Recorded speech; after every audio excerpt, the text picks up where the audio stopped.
Sebuah benda bergerak pada lintasan melingkar. Jarak yang ditempuh benda, S, memenuhi fungsi S sama dengan 0,5 T kuadrat plus 2T. S dalam meter. Perbandingan dari percepatan yang dialami benda tersebut saat T sama dengan 2 sekon dan T sama dengan 5 adalah 1:2. Maka jari-jari lingkaran lintasan benda tersebut adalah titik-titik meter. Oke, jadi pada persoalan ini kita memiliki benda yang bergerak dengan lintasan bentuknya melingkar seperti ini. Kemudian benda tersebut memiliki jarak yang difungsikan sebagai fungsi waktu, S sebagai fungsi T adalah 0,5 T kuadrat atau kita tulis setengah T kuadrat, kemudian ditambah 2T. Nah, berikutnya adalah perbandingan percepatan yang dialami benda tersebut pada saat 2 sekon dan 5 sekon adalah 1:2. Di sini kita harus mengetahui bahwa benda tersebut memiliki dua komponen percepatan. Jadi, yang pertama adalah percepatan yang dialami benda akibat dia bergerak melingkar, yaitu percepatan sentripetal. Di mana kita bisa gambarkan seperti ini. Ingat bahwa arah dari percepatan sentripetal itu, misalkan kita gambar benda ada di lokasi di sini, arahnya selalu menuju ke pusat lingkaran. Jadi yang pertama adalah percepatan sentripetal ini ya. Di mana besar untuk percepatan sentripetal itu nilainya sama dengan V kuadrat dibagi dengan jari-jari lingkarannya. Anggaplah lingkaran ini memiliki jari-jari R seperti itu. Kemudian, percepatan yang kedua yang dialami benda adalah percepatan tangensial. Yang jika kita gambarkan seperti ini, kita sebut ini sebagai percepatan tangensial atau kita tulis AT.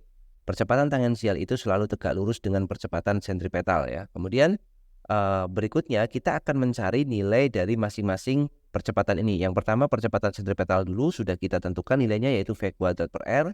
Dan yang kedua adalah percepatan tangensial. Percepatan tangensial ini nilainya adalah alfa dikalikan dengan R. Atau percepatan tangensial ini kaitannya dengan gerak liniernya ya. Jadi dia berkaitan dengan gerak linier. Berarti percepatan tangensial ini memiliki hubungan dengan S dan juga memiliki hubungan dengan V. Apa itu hubungannya? Kita tuliskan di sini ya. Jika kita memiliki suatu fungsi S di sini, X-nya sebagai fungsi waktu, maka pada saat tertentu atau pada saat tertentu kita akan memiliki kecepatan sesaat atau kita sebut sebagai V sebagai fungsi T. Kecepatan saat yang nilainya tidak lain adalah turunan dari posisi atau jarak terhadap waktu. Jadi VT adalah ds dt.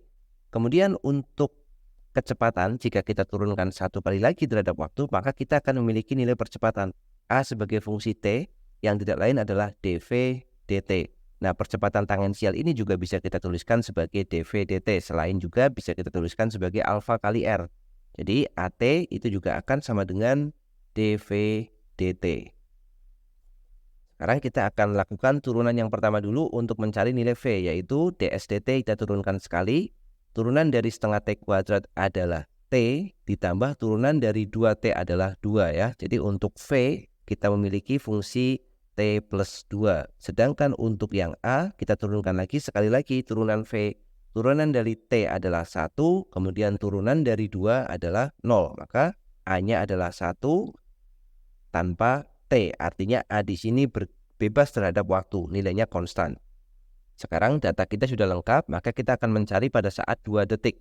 Pada saat T sama dengan 2 detik, maka kita akan memiliki A sentripetal atau kita cari dulu V saat 2 detik ya. Kita tulis V2, berarti sama dengan 2 ditambah 2, maka nilainya adalah 4 meter per second. Sehingga kita bisa dapatkan nilai A sentripetalnya adalah V kuadrat per R, 4 kuadrat dibagi dengan R, atau kita punya 16 dibagi R, satuannya meter per second kuadrat. Kemudian untuk percepatan tangensialnya pada saat 2 detik nilainya tetap 1 karena dia tidak dipengaruhi oleh waktu. Maka pada saat 2 detik ini dia akan memiliki yang namanya percepatan total, yaitu resultan dari percepatan tangensial di sini dan percepatan sentripetal. Arah dari percepatan totalnya adalah kita resultan, maka arahnya seperti ini. Dan kita sebut ini sebagai A total atau A tot seperti ini ya.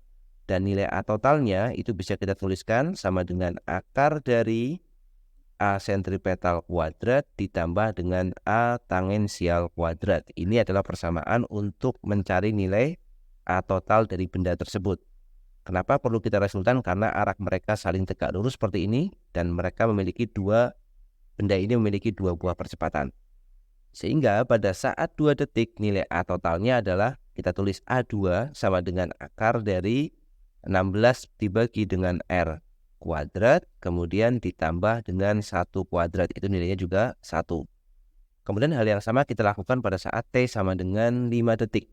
Untuk T sama dengan 5 detik, maka kita perlu cari tahu dulu untuk kecepatan pada saat 5 detik, atau kita tulis V5 ya.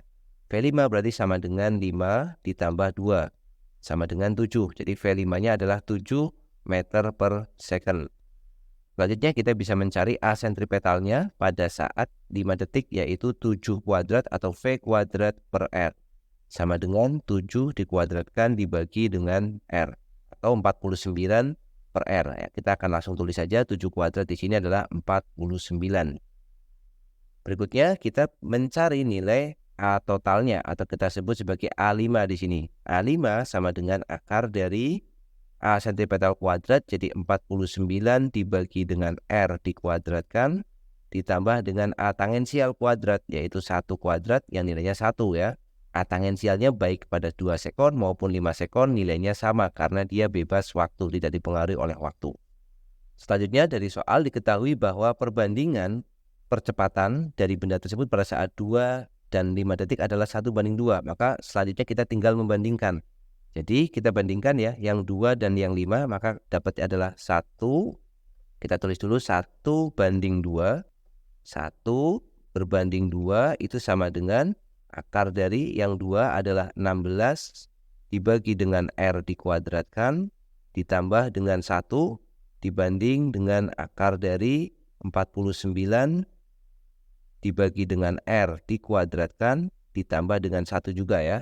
Kemudian untuk menghilangkan akarnya, maka kita lakukan kuadrat di kedua ruas, maka kita dapatkan 1/4 sama dengan, kita tulis dulu untuk pecahannya, 16 dibagi dengan R dikuadratkan, ditambah dengan 1, kemudian yang bawah adalah 49 dibagi dengan R kuadrat, ditambah dengan 1. Lalu kita lakukan perkalian silang. Kita hapus dulu di sini.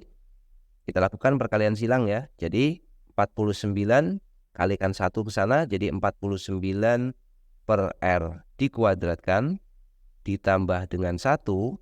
Oke, ini kita buat seperti ini ya. Sama dengan yang 4 kalikan yang atas. Jadi 4 dikalikan 16 per R dikuadratkan, kemudian ditambah dengan 1 seperti ini. Oh maaf, ditambahnya dengan 4 kali 1 ya, jadinya 4 juga. Kemudian yang angka akan kita kumpulkan. Jadi yang angka kita buat supaya positif ke arah kanan ya. Maka kita punya 49 kuadrat dibagi dengan R kuadrat, dikurangi dengan 4 dikalikan 16 kuadrat dibagi dengan R kuadrat sama dengan 4 dikurang 1. Jadi nilainya adalah 3. Selanjutnya untuk yang ruas kiri di sini kita sudah memiliki penyebut yang sama, yaitu R kuadrat. Maka bisa kita tuliskan di sebelah kanannya. Kita berikan batas ya di sini. Maka bisa kita tulis seperti ini ya. 49 kuadrat dikurang 4 dikalikan 16 kuadrat dibagi dengan R kuadrat itu sama dengan 3.